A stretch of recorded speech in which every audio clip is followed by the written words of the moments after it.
प्रदेश की भजनलाल सरकार के कार्यकाल को 2 साल पूरे हो रहे हैं। 2 साल के कार्यकाल में कौन कौन से वादे हुए पूरे और विकसित राजस्थान का कितना सफर हुआ तय, इस पर अधिक बात करने के लिए हमारे साथ जुड़ चुकी हैं भाजपा नेत्री निमिषा गौड़ जी। निमिषा जी, बहुत बहुत स्वागत है आपका हमारे इस प्राइम टाइम बुलेटिन में। प्रदेश की भजनलाल सरकार को 2 साल पूरे हो रहे हैं। निमिषा जी, 2 साल का कार्यकाल पूरा हो चुका है, क्या लगता है कौन कौन से वादे हैं, जनता के कौन कौन से वादे रहे जो भजनलाल सरकार पूरे कर पाई है इन 2 साल में? लक्ष्य जी, देखिए, राजस्थान की सरकार आज हमारे माननीय मुख्यमंत्री भजनलाल शर्मा जी के नेतृत्व में पूरी जिम्मेदारी के साथ उत्तरदायित्व को निभा रही है। जी राजस्थान संभावनाओं वाला राज्य है और इस राज्य में खनिज की भरमार के साथ में राम जल सेतु परियोजना को ला करके जल का अपरंपार जो हमारे मुख्यमंत्री जी ने राजस्थान के नागरिकों को दिया है, उससे राजस्थान की दिशा और दशा दोनों ही परिवर्तित हो गई है। आप देखिए, हमारे किसान भाइयों को 22 जिलों में सीधे दिन में भी बिजली उपलब्ध कराई जा रही है और जी लक्ष्य यह है कि सभी जिलों में दिन में बिजली उपलब्ध हो।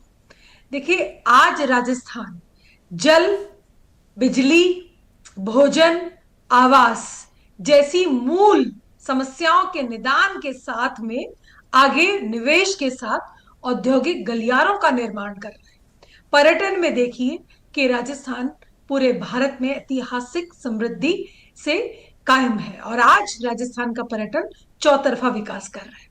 इसी के साथ सामाजिक समरसता के लिए भी हमारे मुख्यमंत्री जी कार्य कर रहे हैं। जी अवैध धर्मांतरण को रोकने के लिए कानून लेकर आए और उसके लिए एक ऐसा कड़ा कानून बनाया गया जिसके माध्यम से इस कानून पर लगाम लग सके। परंतु बात की जाए निमिषा जी कि आज आगे वाला जो राजस्थान, अभी 2 साल पूरे हो चुके हैं, अब बाकी का जो कार्यकाल बाकी है, जहां एक और राइजिंग राजस्थान के माध्यम से 35 लाख करोड़ के एमओयू हुए, जिसमें से 8 लाख करोड़ की ग्राउंड ब्रेकिंग बताई जा रही है कि 8 लाख करोड़ की ग्राउंड ब्रेकिंग हो चुकी है। मतलब लगभग 1 साल में ही 25% काम किया जा चुका है। क्या लगता है कि बाकी का जो 75% है वो बाकी के कार्यकाल में पूरा हो पाएगा? देखिए लक्ष्य जी, राजस्थान की सरकार अपने दोनों बजट को 90% कंप्लीट कर चुकी है। जी और आप ये देखिए, महिलाओं की सुरक्षा की बात की, युवाओं को रोजगार देने की बात की है, तो प्रत्येक वर्ष के आंकड़े आंकड़े के साथ और उनको अपनी नौकरी के प्रमाण पत्र के साथ मुख्यमंत्री जी आते जी हैं। और रही बात हमारी किसान भाइयों की, तो उनकी सुरक्षा की जा रही है। तो चारों जातियों की समृद्धि, आधारभूत संरचनाओं का निर्माण जी और औद्योगिक गलियारों का खुलना, ये चौतरफा निर्माण जो है राजस्थान का हो रहा है। तो 2030 का जो संकल्प हमारे मुख्यमंत्री जी ने लिया है, आपड़ो अग्रणी राजस्थान, उसमें $350 बिलियन की अर्थव्यवस्था राजस्थान निश्चित तौर पर बनेगा और 2047 तक $4.3 ट्रिलियन की ओर कदम बढ़ाएंगे। ये विश्वास हमारे मुख्यमंत्री जी ने जी राजस्थान वासियों के सहयोग से, आप देखिए नवाचार देखिए, आप हर जिले की 5 महत्वपूर्ण स्थान और वहां का जो मूल भोजन है, वहां का खाद्य, उसका विकास, हर जिले का विकास, गांव ढाणी तक राजस्थान की सरकार आज हमारे मुख्यमंत्री जी के नेतृत्व में पहुंच रही है। तो वो दिन दूर नहीं कि राजस्थान जी पूरे भारत में अग्रणी राज्य की ओर बिल्कुल बढ़ बिल्कुल जाएगा। अग्रणी राजनीति के और तौर पे आज उभरता नजर आएगा। और जिस साथ तरह साथ से, में निमिषा जी, जब आज गृह राज्य मंत्री जवाहर सिंह बेडम ने जब प्रेस वार्ता की, उन्होंने कहा कि जब 2 साल पूरे हो रहे हैं तो इसको एक थीम के साथ मनाया जाएगा, बढ़ता राजस्थान हमारा राजस्थान। इस थीम को किस प्रकार देखते हैं? देखिए, बढ़ता राजस्थान तो है ही। आज राजस्थान के अंदर एक समय था जब बिजली की बड़ी कमी थी, कोयले के जी कितने घोटाले हुए थे, और आज राजस्थान की कैपेसिटी आप देखिए, 5,933 मेगावाट क्षमता की बिजली राजस्थान भरपूर दे रहा है। तो ये बढ़ता राजस्थान है हमारा, वो थीम इसलिए निश्चित की गई है क्योंकि थीम में अब हम बढ़ चुके हैं। हम जो खड्डे थे अर्थव्यवस्था के, उसको राजस्थान भर चुका है और हम आगे बढ़ रहे हैं। ना कोई पेपर लीक होता है और ना ही किसी तरीके तरह के युवाओं के साथ छलावा होता है। आज युवा सरकारी नौकरियां भी पा रहा है और प्राइवेट नौकरियों के साथ में अपने अपने स्टार्टअप की ओर कदम बढ़ा रहा है।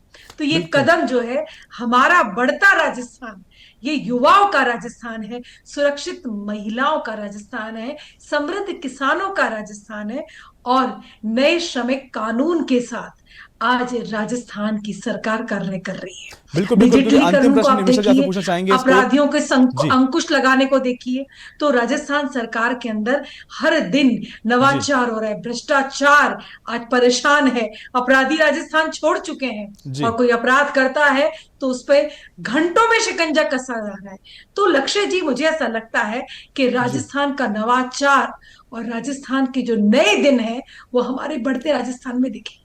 बिल्कुल, तमाम तमाम तमाम क्षेत्रों में राजस्थान विकास कर रहा है। परंतु अंतिम प्रश्न निमिषा जी पूछना चाहूंगा आपसे, क्योंकि जब पिछले साल राइजिंग राजस्थान किया गया, उसकी ग्राउंड ब्रेकिंग हो चुकी है। अभी हाल ही में प्रदेश सरकार द्वारा कहा गया है कि प्रदेश सरकार, भजन सरकार दोबारा प्रयास कर रही है कि शायद अगले वर्ष दोबारा राइजिंग राजस्थान आयोजित किया जाए। इसके कितने आयाम हैं, किस प्रकार देखते हैं इसको? लक्ष्य जी, राइजिंग राजस्थान राजस्थान के प्रति निवेशकों का आकर्षण देखते हुए ऑर्गेनाइज किया गया था, जी और इसी को स्टैब्लिश करने के लिए राजस्थान की डिमांड के आधार पर राइजिंग राजस्थान किया जाएगा। 35 लाख करोड़ के एमओयू हुए थे, 9 लाख से करोड़ से ज्यादा के एमओयू धरातल पे चरितार्थ हो चुके हैं, उसके परिणाम भी दिखने लगे हैं। तो आज जो राजस्थान है, हमने प्रवासी राजस्थान दिवस मनाया है, राइजिंग राजस्थान भी मनाया जाएगा। विदेशी आकर्षण इतना हो चुका है कि आप इंटरनेशनल एयरपोर्ट पर जिस तरह से आवाजाही जी बहुत अधिक हो चुकी है, तो उसी से स्थापित हो रहा है कि विदेशी विदेशी निवेश भी आएगा राजस्थान के अंदर। आप देखिए ना, प्रकृति की भरमार देखिए, जी जिस राजस्थान में जल की कमी रहती थी और उसमें वर्षा जल इतना आया है, तो आप ये देखिए हमारे बिल्कुल राजस्थान के मुख्यमंत्री पर न जी केवल विदेशी निवेश, अभी तो प्रकृति भी आभार प्रकट कर रही है कि जी आइए जी हम सब जी। मिलकर के इस राजस्थान को एक नया राजस्थान बनाए। तो क्योंकि नया राजस्थान है, बढ़ता राजस्थान है, और मुझे लगता है कि विभिन्न जो प्रयास हैं, प्रदेश की डबल इंजन सरकार के विभिन्न प्रयास हैं, वो न केवल मील का पत्थर साबित होंगे, बल्कि साथ साथ में विकसित राजस्थान 2047 के जो लक्ष्य है उसकी प्राप्ति में भी एक महत्वपूर्ण भूमिका निभाएंगे। तमाम जानकारियों के लिए और बुलेटिन में जुड़ने के लिए निमिषा जी बहुत बहुत शुक्रिया आपका।